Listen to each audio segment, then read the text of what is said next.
अस्सलाम वालेकुम वरहमतुल्लाहि वबरकातुहू रब्बि इश्रह ली सदरी व यस्सिर ली अमरी वहलुल उक़दतम मिन लिसानी यफ़क़हू क़ौली। Am I clear? Am I audible? Alaikum assalam warahmatullahi wabarakatuh. Yes. Okay. Inshallah, we will begin the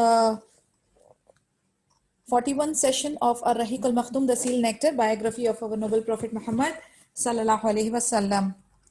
Yesterday हम लोगों ने एंड किया था जहाँ पर नबी सल्लल्लाहु अलैहि वसल्लम ने एक जो प्रिजनर ऑफ वॉर था उसको कत्ल कर दिया गया था अज़ुबैर रदियल्लाहु अन्हु या आसिम बिन साबित रदियल्लाहु अन्हु के हाथों से, जिसको छोड़ दिया था पहली बार नबी सल्लल्लाहु अलैहि वसल्लम ने उस पर रहम किया था कि वो गरीब है और एक लार्ज फैमिली को सपोर्ट करता है, लेकिन उससे वादा लिया था कि वो मुसलमान के अगेंस्ट जंग में हिस्सा नहीं लेगा, लेकिन उन्होंने वैसे ही किया, जंग उहद में हिस्सा लिया। तो जब दोबारा से उसको बंदी बनाया गया तो अब रहम का मामला नहीं हुआ और नबी सल्लल्लाहु अलैहि वसल्लम ने उसको कत्ल करने का हुक्म दिया। आगे बढ़ते हैं। A Meccan spy called Muawiyah bin al-Mughira bin Abul As was also sentenced to death. This spy was the maternal grandfather of Abdul Malik bin Marwan. When the idolaters went returned to Makkah after Uhud, Muawiyah came to his paternal cousin Uthman bin Affan. Uthman gave him shelter after securing permission from the Prophet Muhammad sallallahu alaihi wasallam, who granted it on condition that if he was caught there after 3 days, he would be executed. He did not comply with this condition. When the Muslim army left Medina, he stayed there for more than 3 days, during which he spied for the Quraysh. When the army returned, Muawiyah fled from Medina. So Allah's Messenger sallallahu alaihi wasallam ordered Zayn bin Harith radiallahu anhu and Ammar bin Yasir radiallahu anhu to pursue and kill him. So he was killed. अभी एक दूसरा किस्सा है।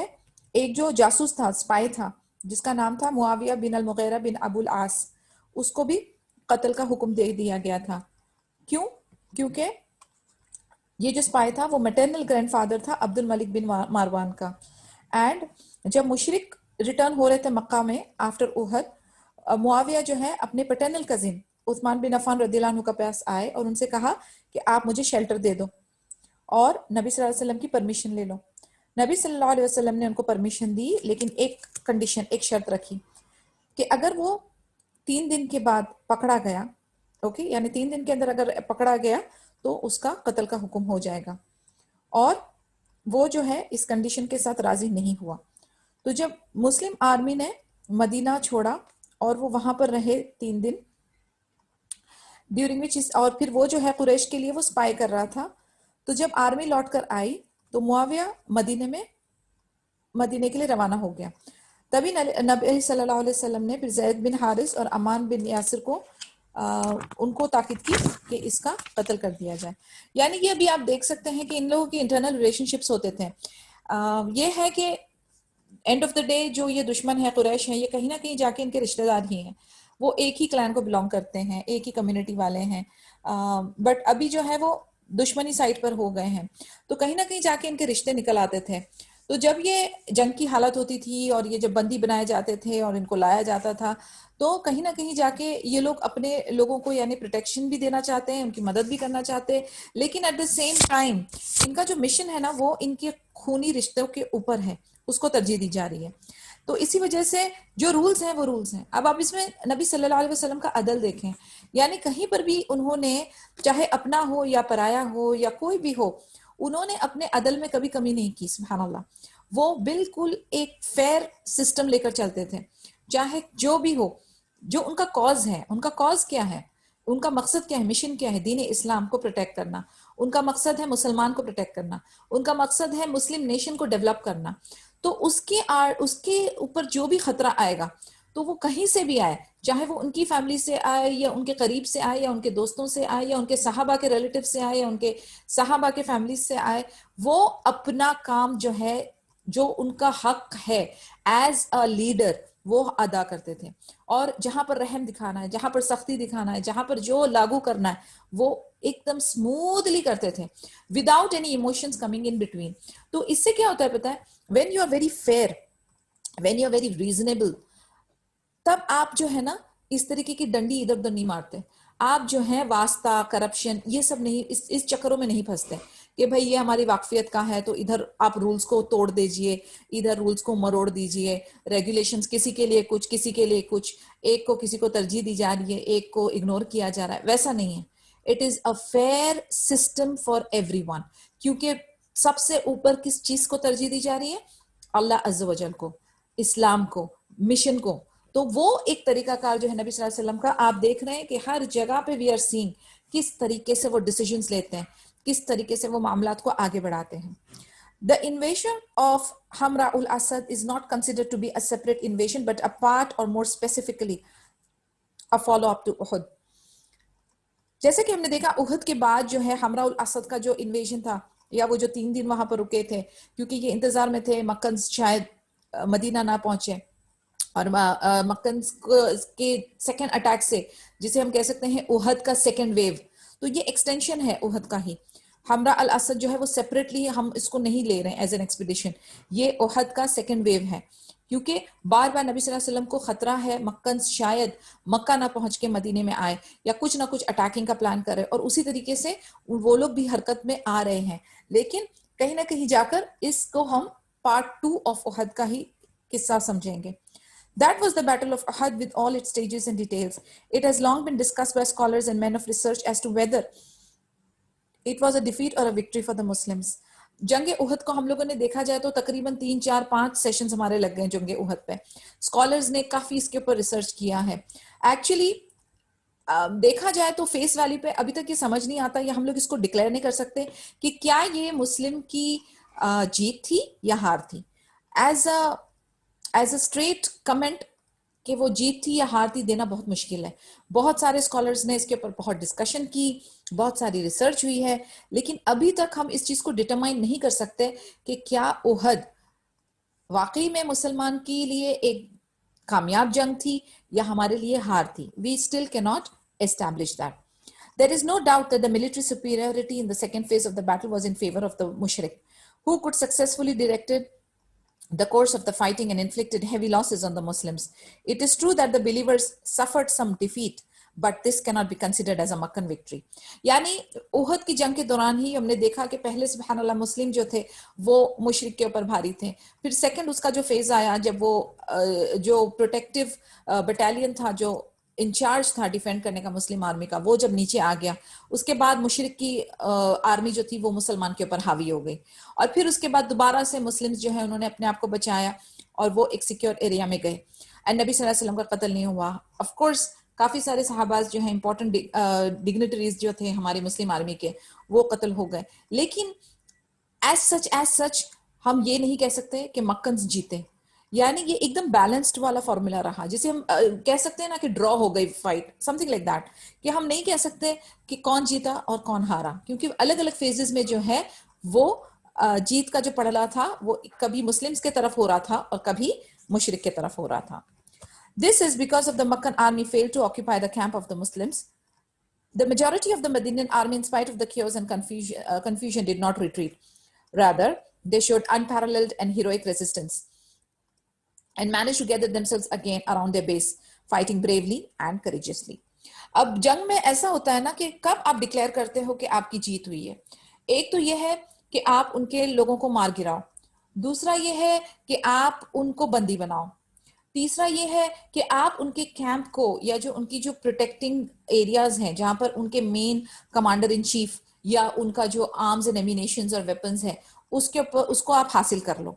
तो वैसा तो कुछ भी नहीं हुआ मुसलमानों के साथ। क्यों? क्योंकि मुशरिक जो है वो उनको भगाने में कामयाब नहीं हुए। मुस्लिम्स की जो छोटी सी भी आर्मी जो थी, 9 से 10 लोग जो अंसार के थे, वो आखिर तक जंग कर रहे थे, वो आखिर तक नबी सल्लल्लाहु अलैहि वसल्लम की प्रोटेक्शन कर रहे थे। मुशरिक ना तो मुस्लिम के कैंप्स तक पहुंच पाए, ना तो उनके प्रोटेक्शन एरिया से उनको निकालने में कामयाब हुए, बल्कि मुस्लिम आर्मी ने उनके बंदी लिए, मुस्लिम आर्मी ने उनकी बूटी ली। तो देखा जाए तो जो चंद एलिमेंट्स हैं विक्ट्री के, वो अल्हम्दुलिल्लाह मुसलमान के हिस्से में आए। Additionally, they did not allow the Makkans to run after them in pursuit. Neither were any Muslim captives taken, nor were any spoils gained by the Makkans.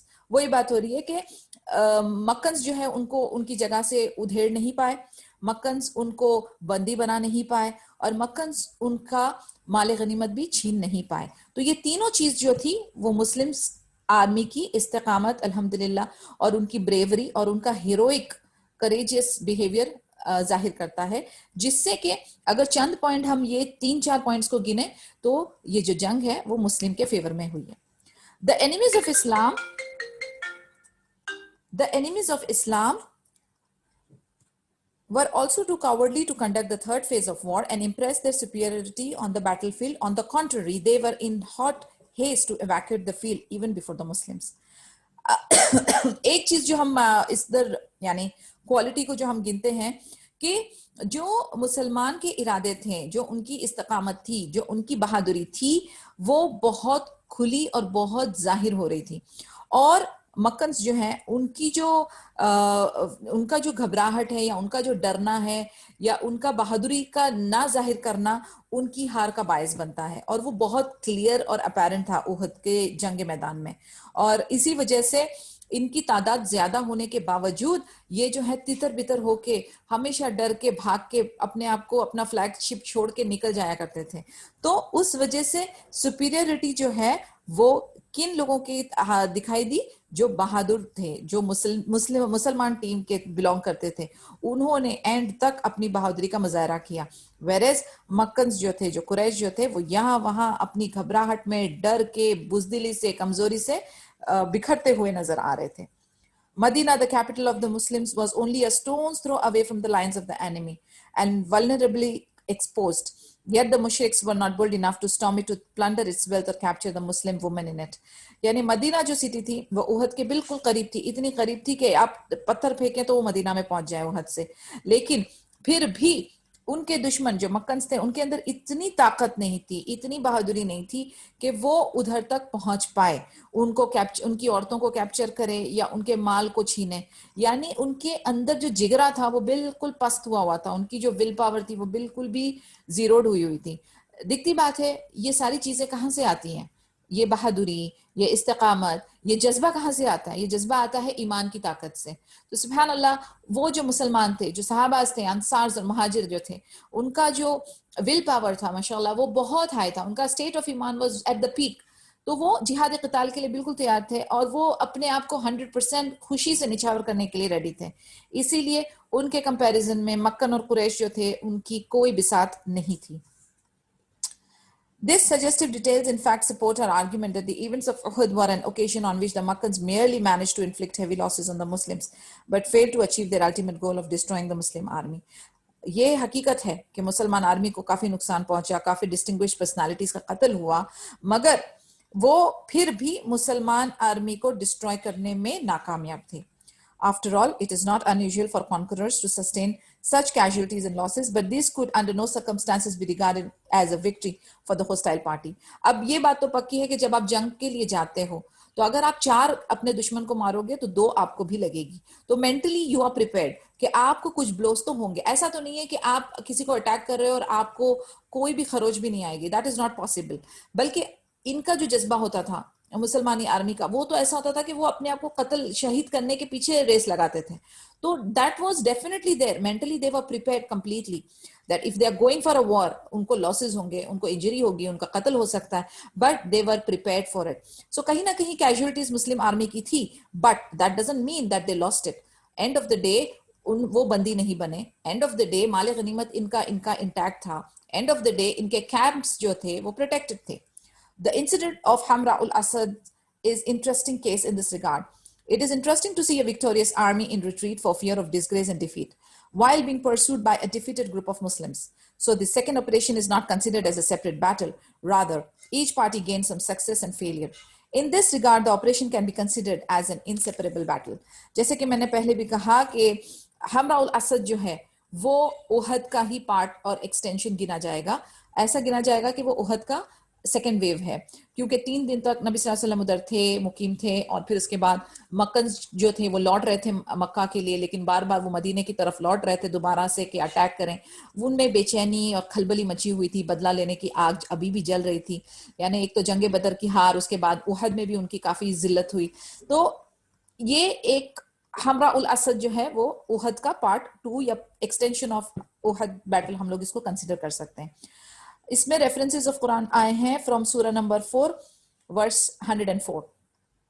And don't be weak in the pursuit of the enemy. If you are suffering hardships, then surely they too are suffering hardships as you are suffering.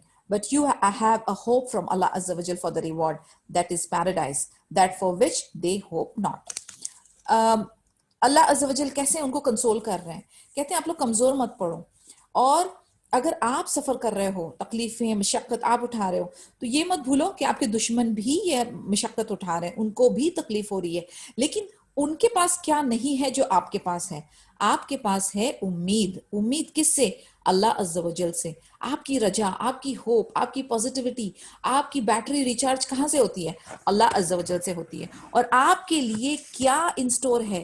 जन्नत, जन्नत के बागान आपके लिए इन store है, जो आपके दुश्मन, आपके मुशरिकों के पास नहीं है। तो आप उस खुशी, उस सुकून, उस चीज का एहसास करें और अपने आप से अल्हम्दुलिल्लाह करें। So this is like a consoling balm for this people, you know. यानी सुभान अल्लाह, आप देखिए अल्लाह अज़्ज़ा वजल का जो टाइम दर टाइम जिस तरीके से वही नाजिल होती थी related to the situation, it works like a balm, it works like a medicine for them. यानी उनको इंस्टेंट हीलिंग और क्यूरिंग ऐसे खूबसूरत कलिमात से आ जाते हैं कि बस कोई मसला नहीं है। जैसे आप सोचें कभी कोई तकलीफ होती है हम लोगों को, हम बीमार होते हैं या कुछ होता है, और फिर हमारी मदर आती है हमारे पास आके, उसने माँ ने आके सिर्फ आपके सर पे हाथ फेरना है या आपको थोड़ा लाड करना है, कोई नहीं बेटा अभी तबीयत आपकी ठीक हो जाती है, अभी बस ये थोड़ा सा है मरहला है, ये निकल जाता है। यानी आप यकीन करें वो दवा से ज्यादा वो जो एक बात, वो एक एहसास, वो एक feeling that somebody is there जिसके ऊपर you can fall back, somebody is there who is taking care of you, somebody is there you can count on। तो ये चीजें आपको कितनी उम्मीद दिलाती हैं, कितना आपको अच्छा महसूस कराती हैं। इसमें हमारे लिए एक और एक लेसन बनता है कि कभी कोई किसी तकलीफ में हो, किसी परेशानी में हो, किसी क्राइसिस में हो, किसी ट्रॉमा में हो, तो we being Muslims, we being believers, हमारा काम क्या बनता है? हमारा काम ये बनता है कि उनको हम ज्यादा बेचारा फील ना कराएं, उनको ज्यादा कमजोर फील ना कराएं। यानी एक जोक भी है, मैं आप लोग के साथ शेयर करती हूँ कि हम लोगों की जो एटीट्यूड है ना, ये अभी जो कोरोना वायरस और पैंडेमिक वगैरह की सिचुएशन थी उसमें ये बहुत मीम बहुत घूम रहा था कि हम लोग जो है ना एशियंस की, अगर हमारे सामने कोई बीमारी का सिम्टम बताए या कुछ बताए कि यार मुझे ये हो रहा है वो हो रहा है, हम लोग suddenly expert doctors and therapist बन जाते हैं ओवरनाइट, क्योंकि हम लोगों ने गूगल पे सर्च किया होता है और गूगल की सर्च करने के बाद कोई भी सिम्टम जो है वो सीधा कैंसर पे पहुंच जाता है। तो हम लोग जो है अपनी एक्सपर्ट एडवाइस देना शुरू करते हैं। तो अगर हमारे सामने कोई कुछ सिम्टम्स बताता है ना, तो हम रादर देन उनके अंदर उम्मीद जगाएं या पॉजिटिविटी दें, हम लोग कैसे कहते हैं पता है, the typical statements that come out of our mouth. हाँ, मेरे भी जानने वाले के ऐसे सिम्टम थे और उसका तो कैंसर हो गया था और वो फौत हो गया। You understand the magnanimity? एक बंदा जो ऑलरेडी एक ट्रॉमा में है, rather than giving them some hope and positivity, हम क्या करते हैं पता है, हम अपने तरफ से अपनी एक्सपर्टीज लगाकर, जिसकी हमें कोई नॉलेज नहीं है, सुभान अल्लाह, हम उस बंदे को जिसका लेवल होगा ना, अगर समझो 20% उस पर होप होगी, आप उसको 0 कर देते हैं। You are not suppose to do that. आप अगर भली बात नहीं कर सकते ना तो खामोश बैठ जाएं। आपकी नॉलेज नहीं है ना, आप नहीं कमेंट पास करें, लेकिन आप उस बंदे को पॉजिटिविटी दें। ये तो आपके हाथ में है ना, आप बस कहें अल्लाह से उसे जोड़ दें, कोई मुश्किल नहीं, अल्लाह करीम, अल्लाह शिफा देने वाला है, अल्लाह की जात है, हर बीमारी का इलाज है, हदीस में है, तो देयर इज नो प्रॉब्लम। आप कुछ भली बात कर लें, give a nice PAT, give a nice hand, give a compassion और शफकत। वइज़ा मरिदतु हुवा फयशफीनी, सिंपल से कलाम है कुरान के कि आप बीमार होते हो, शिफा अल्लाह की तरफ से है। तो आप टेंशन उनको और मल्टीप्लाई नहीं करें, उनको ना तो बेचारा बनाएं, ना तो उनको अपनी एक्सपर्ट एडवाइस दें, ना तो आप उनको गुमराह करें, ना तो आप उनको सॉरी फील कराएं। आप सिर्फ और सिर्फ उनके अंदर पॉजिटिविटी और उम्मीद जगाएं कि इंशाअल्लाह अल्लाह करीम, आप देखें उसका कॉम्पनसेशन है, ला बस्तहुरा इंशाअल्लाह। ये सारे कलिमात बोलें, ऐसे ऐसे कलिमात बोलें जिससे उनको राहत मिले, जिससे हम उनको अल्लाह से जोड़ें। हमने बताया कि हर कंपनसेशन, हमको कांटा भी चुभता है तो अल्लाह की तरफ से अजर है। If you are under this thing, इंशाअल्लाह देयर इज खैर फॉर यू। तो ये सारे बात और कलिमात होते हैं, rather than just declaring expert doctor oncologist आप बन गए हो और आप अपने तरफ से टिप्स दे रहे हो। डोंट डू दैट, बिकॉज इस तरीके से you are damaging a person internally and externally, जो ऑलरेडी डिस्ट्रॉय हो चुका है, उसको आप पूरी तरह से खत्म कर रहे हो. So please don't do that. This is again one of my advices to all of you. The verse explicitly identifies the attitudes of equality of both parties concerning losses and hardships suffered. Both parties concluded the military operations and returned neither victorious nor defeated. तो इस तरीके से हमें अच्छी तरह से पता चल गया कि दोनों party, the Muslims and the Meccans, उनका एटीट्यूड कैसा रहा इस दौरान किस किस को क्या नुकसानात, क्या तकलीफें झेलनी पड़ी, और फिर बोथ पार्टीज ने अपने अपने ऑपरेशन कंक्लूड करके अपने अपने जगहों पर पहुंच गए, ना तो जीत ना तो हार. It was a kind of a draw match. The observations of the Noble Quran on the Battle of Uhud. Quranic verses were revealed to shed light on the most decisive phases of the battle, clearly bringing forward the cause that led to these heavy losses and illustrating the vulnerable areas that were still persisting in the souls of some believers over their duties in adopting a decisive attitude with respect to the noble objectives for which the Muslim community was formed and what it was expected to accomplish. Quranic verses काफी सारी इसको explain करने के लिए reveal हुई थी, जो कि बहुत ज्यादा डिसाइसिव फेजेस, उसके अलग अलग स्टेजेस बता रही थी, ये दिखाने के लिए कि हेवी लॉसेस हुए हैं और एक चंद जगहों पे जो थे वो खतरनाक वाले एरिया थे जहां पर मुसलमान को खतरा था, लेकिन फिर भी चंद मोमिन, चंद बिलीवर्स ने अपनी ड्यूटीज को बखूबी निभाया और उन्होंने अपना जो नोबल ऑब्जेक्टिव था उसको प्रोटेक्ट करने के लिए, मुस्लिम कम्युनिटी को फॉर्म करने के लिए उन्होंने अपना टास्क अचीव किया. ये खास तौर से उस पर इशारा हो रहा है जब आखिर में वो जो 9 सहाबाज रह गए थे जो नबी सल्लल्लाहु अलैहि वसल्लम को आखिर तक प्रोटेक्ट कर रहे थे और उन्होंने अपना मिशन जो है, अपना फ्लैगशिप जो है नहीं छोड़ा. तो अल्हम्दुलिल्लाह जहां पर चंद लोग थे जो दुनियावी हिरस में आकर अपनी ड्यूटी को छोड़ चुके थे, वहीं पर चंद लोग थे जिन्होंने अपनी ड्यूटी बखूबी निभाई. तो कहीं ना कहीं जाकर जो हमारा मिशन था वो अल्हम्दुलिल्लाह कामयाब ही रहा. The Noble Quran also speaks about the attitude of those pretending to have faith and makes clear the hostility and hatred that they held against Allah सुबहाना व तआला एंड हिज मैसेंजर सल्लल्लाहु अलैहि वसल्लम. यानी कुरान में उन लोगों का भी तबसरा है जो लोग मुनाफिक वाली सिफत थे, जो कि कह रहे थे कि हम दीन इस्लाम के सपोर्टर्स हैं, बट आखिर में उन्होंने दिखा दिया कि उनके दिल में क्या खुंदक है, क्या नबी सल्लल्लाहु अलैहि वसल्लम को लेकर और दीन इस्लाम को लेकर. तो the words of Allah also managed to erase all traces of uncertainties and objections raised by the hypocrites and their allies, the Jews, who were the authors of conspiracy and plots, which were still active in the minds of some weak-hearted Muslims. यानी कुरान ने बिल्कुल हम पे वाजे कर दिया उन लोगों के भी नाम और उन लोगों की भी हरकत और उन लोगों के दिलों के मामलात जो कि मुनाफिक थे, जो यहूद थे और जो प्लान और प्लॉट कर रहे थे कि आखिर में जाकर कैसे अपने आप को विड्रॉ कर लेंगे, कैसे रिट्रीट करेंगे, कैसे मोरल जो आर्मी का है उसको ब्रेक करेंगे. तो अल्हम्दुलिल्लाह it was quite clear and evident और ये फिल्टरिंग प्रोसेस जो है वो चल ही रहा था.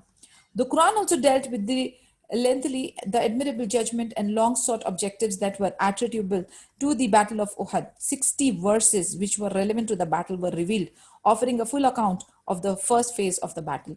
यानी अल्हम्दुलिल्लाह कुरान में तकरीबन 60 आयतें pertaining to Uhud, उसके डिफरेंट फेजेस जो है उसके ऊपर जो है डिटेल प्रोवाइड कर रही है, क्योंकि इसमें काफी कुछ है हमारे लिए सीखने के लिए. इसमें काफी कुछ है जो ये हमें बताएगा कि किस तरीके से ये पूरा फेज बाय फेज चलता गया और कहां पर हम फेल हुए, कहां पर हमने सही काम किया. यानी इट्स अ कंप्लीट गाइडलाइन. मसलन सूरह नंबर 3 121 की आयत, And remember when you Muhammad sallallahu alaihi wasallam left your household in the morning to post the believers at their stations for the battle of Uhud. याद करो वो time नबी सल्लल्लाहु अलैहि वसल्लम जब आपने अपना घर छोड़ा था सुबह में ताकि तुम मोमिनों को उनकी जगह बता दो जंग उहद में. And to end in a comprehensive commentary on its results and moralities. Surah number 3, verse 179. Allah will not leave the believers in the state in which you are now until He distinguishes the wicked from the good. Nor will Allah Azza wa Jal disclose to you the secrets of the ghaib unseen. But Allah Azza wa Jal chooses of His messengers whom He pleases. So believe in Allah subhanahu wa ta'ala and His messengers. And if you believe and fear Allah subhanahu wa ta'ala, then for you there is a great reward. Abhi clear indications again सूरह number 3 verse 179 में आ रहा है कि अल्लाह जो है believers को इस हालत में नहीं छोड़ते जिस हालत में आप हो, जब तक कि आप उन लोगों को पहचान ना लो कि जो कौन सही है और कौन गलत है, ठीक है, कौन विकेड है, इविल है और कौन अच्छे और नेक है. ना कि अल्लाह आपके ऊपर गैब की भी सीक्रेट्स इमीडिएटली डिस्क्लोज करते हैं, बट अल्लाह जो है वो चूज करते हैं अपने मैसेंजर्स में से जिससे अल्लाह राजी है, तो अल्लाह पे यकीन करो, उनके नबियों पे, रसूलों पे यकीन करो, और अगर आप अल्लाह पे भरोसा करते हैं और अल्लाह से डरते हैं तो आपके लिए बेहतरीन अजर अजीम है। Lessons and morals. Ibn al-Qayyim offered a pointed reference to the Battle of Uhud and gave a detailed explanation of the divine benefits and morals that resulted from it. Some Muslim scholars, on the authority of Ibn Hajar, have said the stories of Uhud and what affected the Muslims in it contain important virtues and lessons. Included in these are the recognition of evil caused by the disobedience and danger of committing what is prohibited. These are lessons derived from the events that occurred as a consequence of disobeyment of orders,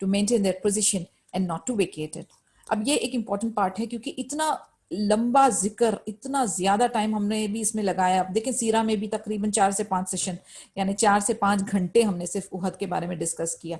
Quran में 60 versus इसकी आ रही हैं, तो आप देखें कि इधर हमारे लिए बहुत सारे मॉरल्स और लेसन्स हैं। इब्ने क़य्युम ने चंद चीज़ों को बयान किया है, वो हम लोग थोड़ा सा इसमें अंडरस्टैंड करने की कोशिश करेंगे कि क्या था इसके पीछे, क्या मसले मसाइल थे, क्यों मुसलमान तकलीफ में आए, वो कौन सी क्वालिटीज थी जिसके वजह से हमें बहुत नुकसान झेलना पड़ा। तो सबसे बड़ी जो थी वो है कि disobedience. Disobedience is one of the major factor. अगर आप से कहा जाए कि ये चीज ना करें और आपने की, फिर आपको उसका खामियाना जो है वो भरना ही पड़ेगा। और ये हमारे लिए जंगे उहद में एकदम टर्निंग पॉइंट था कि जब उन सहाबियों को कहा गया था जो तीरंदाज थे तकरीबन 50, कि आपने वो जगह नहीं छोड़नी जब तक कि नबी सल्लल्लाहु अलैहि वसल्लम का इशारा ना हो। वो एक गलत स्टेप ने सारा, कहते ना, पूरा चेंज कर दिया, सिनेरियो पूरा उलट दिया। It is also customary for the messengers be tested through suffering. The wisdom behind this is to differentiate the true believers from the others who otherwise would have joined them because of their continuous victories and not because of belief. And if they continuously suffer defeat, then the objective of the mission would have never been met. अभी नबी सल्लल्लाहु अलैहि वसल्लम या जो messengers हैं, जो रसूल हैं, उन लोगों की भी जो आजमाइश है वो सबसे ज्यादा कड़ी होती है, हमें पता है, राइट? जितने ज्यादा नेक होते हैं उतनी कड़ी आजमाइशें होती है। अब इसके पीछे हिकमत क्या है? इसके पीछे हिकमत ये है, इसके पीछे हिकमत ये है कि अगर कंटिन्यूसली आपको जीत जीत जीत होती जाएगी तो क्या होता है कि आप जो है यू कैन नॉट डिस्टिंग्विश कि कौन आपकी टीम में सही है, कौन असल है और कौन नकल है, कौन सही मोमिन है और कौन मुनाफिक है। क्योंकि जो आप विक्ट्री होती जा रही है आपकी और कोई तकलीफ नहीं आ रही है, सब लोगों को शेयर मिल रहा है, बड़े खुश हैं, लेकिन जब आजमाइश आती है उस वक्त आपको पता चलता है कि कौन असली मोमिन है और कौन मुनाफिक है। क्योंकि तकलीफ और आजमाइश आते ही मुनाफिक भाग खड़े होते हैं, वो रिट्रीट कर जाते हैं, वो आपको डिच कर जाते हैं, लेकिन जो असल ईमान वाला होगा वो आपके साथ लगा होगा। और ये चीज हमने बहुत क्लियरली जंगे उहद में देखे कि जहां पर ये इतने सारे लोग थे और फिर जब असल बारी आई तो हैंडफुल ऑफ पीपल रह गए। कहां पर वो 50 लोग थे और कहां 10 और 9 लोग। तो आप देखें, यानी इसमें फिल्टरिंग हो जाती है। इसीलिए असल दोस्त, असल इंसान, असल साथी की पहचान कब होती है? जब आप पर तकलीफ आती है। अच्छे दिन के सब साथी हैं, लेकिन जब आपके बुरे दिन आते हैं तब आपके साथ कौन खड़ा होता है? वो आपका सगा, वो आपका सच्चा दोस्त है। तो ये फिल्टरिंग का जो प्रोसेस है ना, ये अच्छे दिनों में कभी भी नहीं हो सकता। ये फिल्टरिंग का प्रोसेस जब आजमाइश आती है, जब हमारे ऊपर तकलीफ आती है, जब कोई बंदा कोई परेशानी में होता है, तब आपको असल और नकल की खूब पहचान हो जाएगी। सो दैट इज द हिकमा। The wisdom contained in victory and defeat is the distinction between the truthful and the deceitful. Initially, the hypocrisy of the hypocrites was hidden from the Muslims, but when this event took place, the hypocrites began to openly behave as they did. So then things became clear and recognition of the enemy within their own land became clear to the Muslims. Subhanallah, जब ये आजमाइश वाला सिलसिला शुरू हुआ तब जो मुनाफिक थे उनकी हरकतें, उनकी बातें, उनके एक्शंस ओपनली सामने आ गए, और वो ओपनली सामने आने से मुस्लिम्स के ऊपर बिल्कुल आया हो गया कि कौन मुनाफिक है और कौन असल मुस्लिम है. This recognition permitted the Muslims to make preparations against them and to be on the guard against them.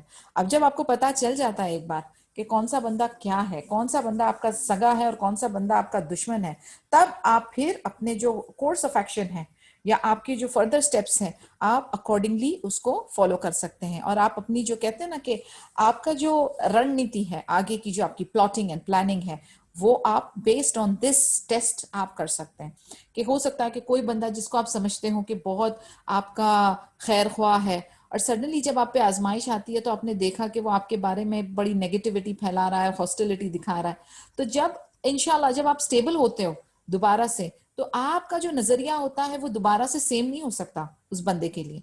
फिर आप जो है ना उसके साथ अपना जो मामला है वो थोड़ा खींच के रखेंगे, आप अपने आप को डिफेंड करेंगे, आप अपने आप को प्रोटेक्ट करेंगे, आप अपने आप को एक्सपोज नहीं करेंगे उनके सामने. The delaying of victory in some cases restricts and diminishes the conceit of the soul, because when the believers are tested, they are patient, while the hypocrites are impatient. जब आजमाइश आती है तो मोमिन का तर्ज अमल क्या होता है? वो साबिर होता है, उसकी उम्मीद अल्लाह से लगी होती है, वो एंड ऑफ द डे अल्हम्दुलिल्लाह अला कुल्लु हाल वाले जैसे कलिमात बोलता है. जबकि मुनाफिक के ऊपर जब कोई आजमाइश या तकलीफ आती है तो वो क्या करता है? वो बेचैन हो जाता है, वो बेसब्रा हो जाता है, वो कंप्लेन करने लगता है, वो चीखने चिल्लाने लगता है, वो रिएक्ट करने लगता है. अब आप एक अपना जायजा लें, अनाज बिल्ला कोई आजमाइश आती है तो आप क्या करते हैं, हम और आप क्या करते हैं? क्योंकि ये क्लियर इधर इंडिकेशन दिया गया है, एक टिप, कि भाई जब आपके अंदर दीन इस्लाम आपके बिल्कुल दिल और दिमाग और रूह पर है छाया हुआ, तो क्या आप सब्र करते हो? आप अल्लाह से उम्मीद रखते हो? कि क्या आप ड्रामे करते हो, आप कंप्लेन करते हो, आप चीखते चिल्लाते हो, आप लोगों को ब्लेम करते हो? Just quickly take an assessment of yourself कि हम और हमारी एक्शंस किस तरीके के हैं. अगर हमारे एक्शंस अस्तगफिरुल्लाह लाजिम इन मुनाफिकों की तरह मैच करते हैं, तो हमें अपने आप को बदलना पड़ेगा. इफ वी से वी आर मुस्लिम्स, तो हमें उसी तरीके से एक्ट करना पड़ेगा. इफ वी से कि वी बिलीव इन अल्लाह अज़्ज़ा वजल, तो हमको हमारे अंदर ये पॉजिटिव चेंजेस लानी पड़ेगी. I don't say it is difficult, नहीं है, ये डिफिकल्ट है, लेकिन इम्पॉसिबल नहीं है. तो इसकी हमें बहुत दुआ करनी है, बहुत प्रैक्टिस करनी है. इंशाल्लाह अल्लाह ताला हमको कामयाबी देंगे. Allah Azza wa Jal has prepared lofty abodes for his believing servants, which they could never attain by their deeds alone. It is through trials and adversities that which he sends to them that they are able to achieve this lofty abode. यानी अल्लाह अज़्ज़ा व जल ने बहुत अच्छा इंतज़ाम हमारे जो believers हैं, जो मुस्लिम्स हैं, जो ईमान वाले हैं, जो मोमिन हैं, उनके लिए रखा है. लेकिन वहां पर वो नेमतों को हासिल करने के लिए आपके अमाल काफी नहीं है. आपको ये रगड़ाई, ये एडवर्सिटीज, ये ट्रायल्स, ये ट्रिबुलेशंस, ये आजमाइश, ये तकलीफों से गुजरना पड़ेगा. आप देखिए जो हीरा है वो रगड़ के फिर जाके वो कार्बन होता है पहले, बाद में वो उसकी जो कहते हैं ना कि उसकी जो घसाई होती है उसके बाद वो चमक के निकलता है. सोने का भी यही हाल है, वो तपता है फिर वो निखर के निकलता है. हर चीज जो है ना, हर चीज एक प्रोसेस से गुजरती है, और जब वो प्रोसेस से गुजरती है फिर जाके वो निखर के आपके सामने आती है. हम बोलेंगे हम बस ऐसे ही बिना आजमाइश बिना तकलीफ के हमको जन्नत मिल जानी चाहिए. That is not possible. आपको सर्टन स्टेजेस से गुजरना पड़ेगा, आपको सर्टन तकलीफें झेलनी पड़ेगी, आपको ये पेन लेना पड़ेगा, और वो पेन लेने के बाद जो आपको प्लेजर मिलेगा, फिर आपको वो प्लेजर की कदर होगी. And that is the nature, that ये नीति है, ये this is the way things work. एक जो औरत है सुभान अल्लाह, वो पूरे 9-10 महीने जो बेबी को झेलती है, उसके बाद लेबर पेन की तकलीफ लेती है, बिल्कुल शदीद किस्म की पेन, और फिर उसके बाद अल्लाह ताला उनको एक खूबसूरत नेमत हाथ में देते हैं. यानी ये पूरा प्रोसेस है, you can not skip any step. This is how it works. और ये फेज हमेशा चलेगा. हर मुश्किल के बाद राहत, क्योंकि जब तक मुश्किल नहीं आएगी तो आपको राहत की कदर नहीं होगी. So you have to go through the तकलीफ टू एक्सपीरियंस दैट राहत. which he sensed of them that they were able to achieve this lofty abode. Martyrdom is among the highest ranks that the true friends of Allah subhanahu wa ta'ala can achieve. And through them, Allah subhanahu wa ta'ala wants to destroy his enemies. He makes them the cause by which they deserve that end, which was a result of their disbelief, tyranny, and transgressions against his friends. Through this, the sins of the believers are erased and are imposed upon the disbelievers. अब आजमाइशों में जो सबसे top peak की आजमाइश है जिसे हम कहते हैं जिहाद क़िताल या शहादत, इसको अल्लाह ताला ने काफ़ी बड़ा दर्जा दिया हुआ है। डेफिनेटली यानी अभी आज अगर हम बोलें कि भाई अपनी उंगलियां काटो, किसी में एक हिम्मत नहीं होगी कि वो अपनी उंगली काट सके।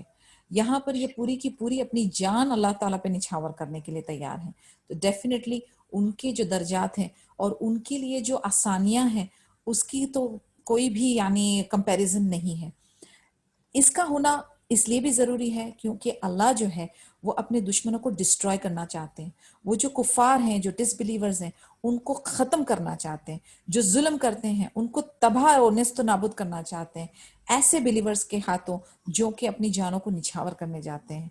एंड डेफिनेटली उसके बाद ये शहादा के साथ होता क्या है, इनके सारे गुनाह जो है वो धुल दिए जाते हैं और इनको जो है कुफारों के ऊपर तरजीह दी जाती है, यानी वो उनके ऊपर हावी हो जाते हैं। And there are lot of, मैं इंशाल्लाह ग्रुप में आप डालती हूँ शहीद के लिए ना बहुत सारी आसानियां हैं इन टर्म्स ऑफ इनामात ऑन शुहादा, तो मैं इंशाल्लाह वो ग्रुप में डालती हूँ। तो आप लोग पढ़ेंगे तो आपको पता चलेगा कि जो शहीद है, जो सही तरीके से अल्लाह की राह के लिए जो शहीद होते हैं, उनके साथ अल्लाह ताला क्या मामला करते हैं, क्या रियायत देते हैं और क्या उन लोग उनकी कमाई क्या है बेसिकली। सो इंशाल्लाह I will put it in the group.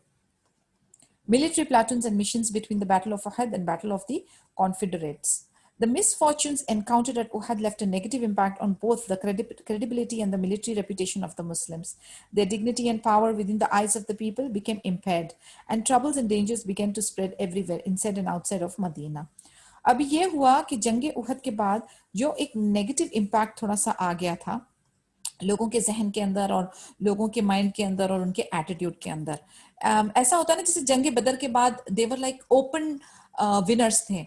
अभी ये एक्सप्लेन करने के लिए मैं आपको एक एग्जांपल देती हूँ। मसलन जैसे कि कोई फाइट हो रही है कराटे की, okay, I can explain you from that point of view कि कराटे का टूर्नामेंट हो रहा है। अभी तरीकाकार ऐसा होता है कि 4 कॉर्नर जजेस होते हैं और 2 चीफ जजेस होते हैं और सेंटर में रेफरी होता है और इनकी मार्किंग की सिस्टम होती है, ठीक है, यानी पंच को 1 पॉइंट, किक को 2 points and so on and so fourth, और उनकी टाइमिंग भी होती है। अब 4 एंगल से वो कॉर्नर जजेस जो हैं वो कोने पे बैठे हुए हैं, उनके हाथ में रेड और ब्लू फ्लैग होता है। तो अकॉर्डिंगली जिसको जो दिख रहा होता है वो, अगर रेड ने पॉइंट लिया है तो रेड फ्लैग ऊपर होता है, ब्लू ने पॉइंट लिया है तो ब्लू फ्लैग ऊपर होता है।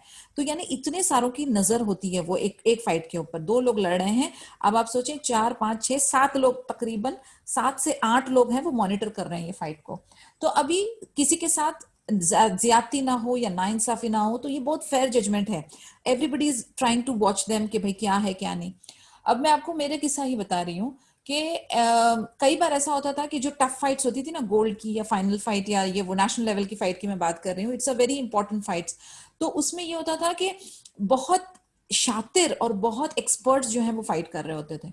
तो आपकी जो पॉइंट सिस्टम है ना वो बहुत क्लियर होना चाहिए। तो जो मेरे सेंसेई थे यानी मेरे जो टीचर थे वो मुझे अक्सर कहते थे, स्पेशली ये क्रूशियल फाइट्स में, सेमीफाइनल्स एंड फाइनल्स में, वो मुझे कहते थे कि ये ना छोटे छोटे पॉइंट्स लेने मत जाओ, क्योंकि उसमें फिर ये होगा 2 कहेंगे कि ब्लू ने लिया, 2 कहेंगे कि रेड ने लिया, और उसमें फिर अपील करना पड़ेगा। इट इज लाइक बहुत हैरानी होती है कि भाई किसने पॉइंट लिया, क्या नहीं लिया, वो देखो ये देखो। उस टाइम पे वो रिकॉर्डिंग वगैरह का सिस्टम नहीं था, आजकल तो step by step, second by second recording होती है।